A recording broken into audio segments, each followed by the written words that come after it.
सरकार आया ये सरकार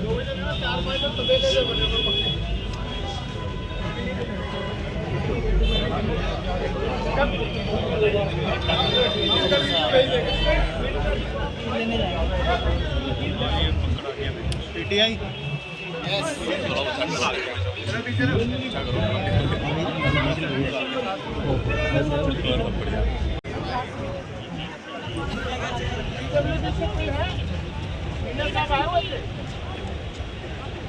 थोड़ा कैम करवाओ पीछे हो जाओ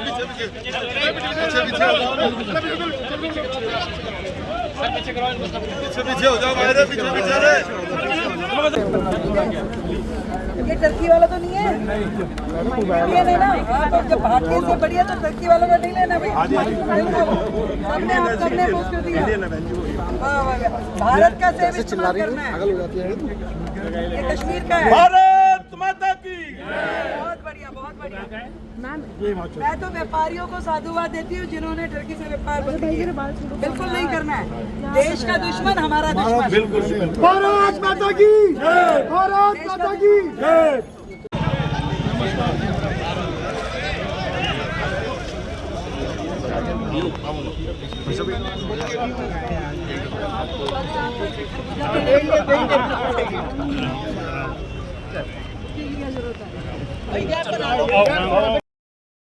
Jawaharlal Nehru university 100% walkout 100% cut out होना चाहिए ऐसे सभी देशों से जो हमारे देश के अंदर आतंकवाद को सपोर्ट करेंगे। यहाँ पे उपस्थित मेरे सभी मजदूर भाई, व्यापारी भाई और प्रशासन की लगातार चिंता कर रहे और मंडी कैसे बेहतरी से काम करे। जैसा अभी राजकुमार जी ने बताया कि हजारों मजदूर, सैकड़ों व्यापारी और इसी तरीके से हजारों व्हीकल्स लगातार इस मंडी में रोजाना डे नाइट आगमन होता है और इन हजारों जीविकाओं का साधन इस मंडी से ही निकल के आता है। पूरी मंडी का दौरा करते हुए जो मैं समझ पाई कि अनेकों समस्याएं यहाँ के रेजिडेंट फेस कर रहे, यहाँ के काम करने वाले फेस कर रहे। सबसे भयानक स्थिति जो है वो यहाँ की सफाई की है, सुरक्षा की है। जितनी बुरी हालत यहाँ पर मैंने देखी कि किस तरीके से सब्जियों के कूड़े के ढेर लगे हुए हैं और वो सड़ रहे हैं, बदबू कर रहे हैं और कोई तंत्र यहाँ का सफाई का दुरुस्त नहीं है। ठेकेदार कॉन्ट्रैक्टर जो भी यहाँ पे काम लेता है वो काम ठीक से नहीं कर रहा। उसमें मैनेजमेंट का जो भी हिस्सेदारी रहती होगी उसके कारण से शायद आप लोगों की परेशानियों का समाधान नहीं हो रहा। सही बात है कि ये करप्शन का अड्डा बना हुआ था। मंत्री से लेकर के कमेटी तक के लोग यहाँ पे केवल धंधा कर रहे थे, लोगों की सुविधा के लिए उन्होंने कुछ नहीं किया। मैं इन सारे विषयों को समझते हुए आपकी सारी समस्याएं आदरणीय मंत्री जी के पास हमने नोट करा दी है। हम लोग एक एक समस्या को विस्तृत रूप में चर्चा करते हुए उसको समझते हुए उसका समाधान निकालेंगे। और मैं आपको विश्वास दिलाती हूँ जितनी चीजें मैंने ध्यान की, सबसे पहले सुरक्षा, तो गेट से लेके पूरी मंडी में कैमरे लगवाने का प्रावधान तुरंत किया जाएगा। तुरंत करना है इसको सेक्रेटरी साहब, बिल्कुल इसको एक हफ्ता भी वेस्ट नहीं करना, आप इसको तुरंत इसको लगवाइए काम, ताकि सुरक्षा आप लोगों की पुख्ता हो सके। कितनी गाड़ियां आ रही हैं, कितनों का रजिस्ट्रेशन हो रहा है, ये सब ध्यान आ पाएगा। जो गिनती की गड़बड़ आप लोग कह रहे हैं वो भी पूरी तरीके से काउंट हो जाएगी। बहुत अफसोस की बात है कि जिस तरीके से सड़कें टूटी हुई हैं, जिस तरीके से थड़े टूटे हुए हैं, जो बुरी हालत में पूरा का पूरा मंडी का इंफ्रास्ट्रक्चर है, उसको तुरंत प्रभाव में बनाने के लिए हम कमेटी को आदेश देते हैं। इसको तुरंत रेनोवेशन इसकी होनी चाहिए। मंडी के पास जो बजट है उसका ऑडिट मंगाइए, कितना बजट खर्च किया गया पिछले 10 सालों में, कब कब क्या क्या काम हुआ, उसका पूरा रिपोर्ट लीजिए और हर एक काम को सड़क से लेकर थड़े तक सब चीजों का रेनोवेशन होना चाहिए। पूरी तरीके से सड़कें टूटी पड़ी है। शौचालय, जो 2 नए शौचालय के अलावा सारे शौचालय बुरी हालत में, तो इन सारे शौचालयों को फिर से बनाना चाहिए, जो असल में यूटिलाइज होने वाली स्थिति उनकी होनी चाहिए। पीने के लिए पानी का प्याऊ, मुझे लगता है कि इतने हजारों मजदूर पूरा दिन रात यहाँ काम करते हैं भरी गर्मी में, उनके लिए स्वास्थ्य की सेवाएं और पीने का पानी जरूर यहाँ पे होना चाहिए। तो जो प्याऊ योजना हमारी है उसके अंतर्गत यहाँ पे तुरंत प्याऊ लगाइए, जितनी आवश्यकता है 2, 4, 10 जितने चाहिए उतने प्याऊ इस मंडी को तुरंत दिए जाएं। एक अस्पताल की बिल्डिंग जो किसान घर के नाम से है, किसान भवन, इतने लोग इस मंडी में काम करते हैं और यहाँ पे कोई फर्स्ट एड जैसी भी कोई चीज नहीं है कि कोई तकलीफ हो जाए, कोई एक्सीडेंट हो जाए, कोई चोट लग जाए। इस पूरी बिल्डिंग का उपयोग करते हुए यहाँ पे एक मिनी अस्पताल जैसे जो पूरी बिल्डिंग का ऑप्टिमम यूटिलाइजेशन हो वो हम तुरंत खुलवाएंगे और तुरंत आरोग्य मंदिर के नाम से इसको पहले इनिशिएट करवा दीजिए और हर एक कोना उसका उपयोग हो। बड़ी से बड़ी जो सुविधा हम यहाँ दे सकते हैं वो इनके लिए यहाँ देनी है।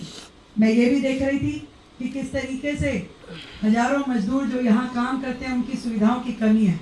एक चीज और मैं कहना चाहूंगी अपने मजदूर भाइयों को कि एक अटल कैंटीन जिसमें मात्र 5 रुपए में आपको खाने की थाली मिलेगी वो हम आपको यहाँ खोल कर देंगे और ये आपकी जिम्मेवारी है राजकुमार जी, उसको फॉलो अप लेना।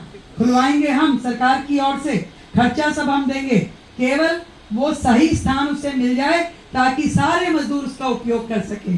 मैं आप सबको इतना विश्वास दिलाती हूँ कि ये मंडी दिल्ली की लाइफलाइन है, पूरी दिल्ली की जरूरतों को आप लोग पूरा करते हैं।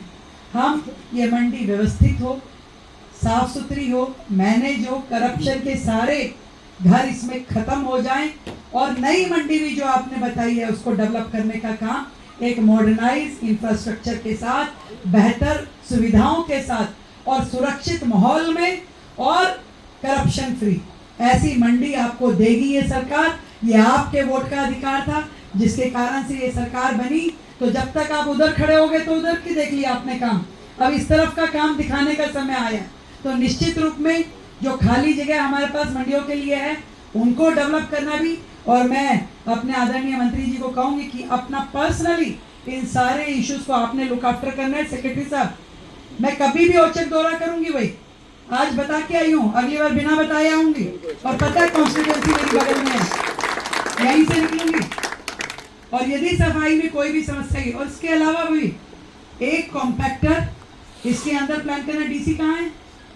डीसी साहब, एक कॉम्पैक्टर और एक ग्रीन वेस्ट का जो प्लांट है वो दोनों हमें इन बिल्ट मंडी में ही लगाने हैं।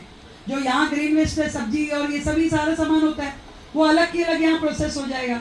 और इसके अलावा जो बड़ा कूड़ा है, अब हजारों ट्रक यहाँ से आप कहते हैं कि जी ट्रक के कूड़े के ट्रक जा रहे हैं, वो कूड़ा यही डिस्पोजल करते हैं, क्या आवश्यकता है इसको दूर तक लेके जा।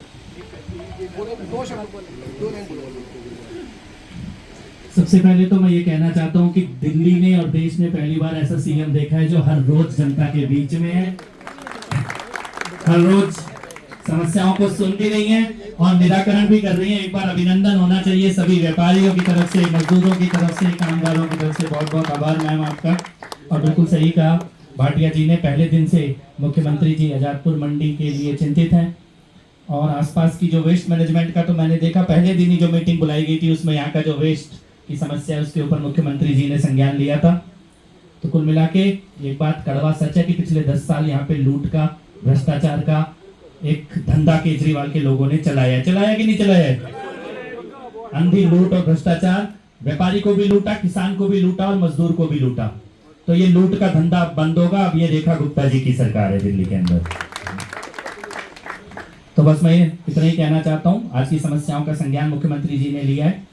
टेक्नोलॉजी के माध्यम से, आधुनिकीकरण के माध्यम से और ट्रांसपेरेंट व्यवस्था के माध्यम से इनका समाधान करने के प्रति हम सब लोग संकल्पित हैं और मुख्यमंत्री जी अपनी बात रखेंगी, उसमें आगे का विजन आप सबको पता लगेगा। बहुत बहुत आभार।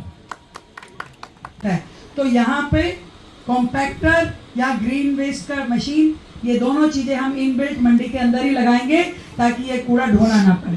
तो ये सारी सुविधाएं आपकी मंडी में हो, इसके लिए लगातार एक दिन का काम नहीं है, ये भी बता दूं, परंतु लगातार ये काम चलेगा और एक एक काम का फॉलोअप होगा। और आखिरी में आप तक वो जल्द से जल्द पहुंचे, इसकी व्यवस्थाएं सरकार करे। बहुत बहुत धन्यवाद। मुख्यमंत्री कपिल मिश्रा। मैं श्री मीठाराम कृपलानी जो का बॉयकॉट कर रहे हैं, आपको लगता है? बिल्कुल बिल्कुल सही है। भारत के खिलाफ कोई भी देश यदि किसी भी प्रकार से इन्वॉल्व होता है तो उसका हर प्रकार से बॉयकॉट देश की जनता करेगी। मैं तो इन सारे व्यापारियों को साधुवाद देती हूँ कि जिन्होंने तुर्की की पूरी जो सेब का इंपोर्ट यहाँ पे होता था और वो व्यापार भारत के साथ होता था, व्यापारियों ने स्वयं से अपनी ऊर्जा के साथ जो मना किया है, ये सच में उनकी देशभक्ति है। भारत एकजुट है, एक मत है और किसी भी ऐसे देश जो आतंकवादियों के आका हैं उनको सपोर्ट नहीं किया जाएगा। उनसे व्यापार बंद, वार्ता बंद, संबंध बंद। आईडी ऊपर करो, अपना मोबाइल पीछे रखना है। इंस्पेक्शन करने पहुंचे हैं, क्या कुछ आपने देखा है? क्या कुछ? देखिए, दिल्ली की सभी मंडियों का इतना बुरा हाल है कि पिछले 10-15 सालों में इन मंडियों में किसी भी प्रकार का कोई कार्य हुआ नहीं। आज हम जब स्वयं आकर के यहाँ देखते हैं इतनी बुरी हालत यहाँ सड़कों की है, सफाई व्यवस्था की, सिक्योरिटी की, कोई भी प्रकार की सुविधा लोगों को यहाँ है नहीं, जबकि हजारों मजदूर और सैकड़ों ट्रेडर यहाँ काम करते हैं। जनता से जुड़ा हुआ विषय है और सैकड़ों ट्रक रोजाना यहाँ मूवमेंट करते हैं, लोगों का खाद्य पदार्थ यहाँ आते हैं, फल सब्जियाँ, और उस सब काम के बीच में एक तरह से ये मंडियाँ कूड़ा घर बनी हुई। जो व्यवस्थाएं पिछली आम आदमी पार्टी के सरकार में थी, मैं समझ पा रही हूँ कि एक भी विकास का कार्य इन मंडियों में हुआ नहीं। करप्शन का सबसे बड़ा अड्डा ये मंडियों को बना के रखा, चाहे वो उनके मंत्री थे, चाहे वो उनके चेयरमैन रहे, उन्होंने किसी भी प्रकार से ना व्यापारियों की सुध ली, ना मजदूरों की सुध ली, ना यहाँ व्यवस्थाओं को समझा। आज हम यहाँ का दौरा कर रहे हैं, सभी अधिकारी साथ में हैं और पूरी तरीके से इन मंडियों का मॉडर्नाइजेशन, इसका प्लान बनेगा। यहाँ की सफाई व्यवस्था दुरुस्त हो, यहाँ की सड़कें, यहाँ का मेंटेनेंस, यहाँ के शौचालय, वो सारे के सारे लाइन अप किए जाएंगे और सबसे महत्वपूर्ण सुरक्षा को यहाँ पे पुख्ता करते हुए पूरा सिस्टम दोबारा से रेनोवेट किया जाएगा और किसी भी प्रकार के करप्शन को पूरी तरीके से ख़त्म करने के लिए पूरा का पूरा संयोजन होगा। नई टीम बनेगी, नए लोग अपॉइंट होंगे और पूरा का पूरा मंडियों को सुचारू रूप से चलाने के लिए काम किया जाएगा। हमारे मंत्री जी स्वयं इस सारे कार्य को देख रहे हैं और पूरी तरीके से हर मंडी के लिए करेंगे। यहाँ से तो हमने शुरुआत की है, आज सभी व्यापारियों से मिलके, मजदूरों से मिलके उनकी समस्याएं सुन रहे हैं, पर सच में दयनीय स्थिति है। जो बात बड़ी करने वाले, दिल्ली को विकास और लंदन पेरिस बनाने की बात करने वाले, इस मंडी पे खड़े होकर के इसको स्मेल करना भी अपने आप में एक बहुत भयानक एक्सपीरियंस है। तो मैं ये समझती हूँ कि इन मंडियों के पूरे जीर्णोद्धार की आवश्यकता है।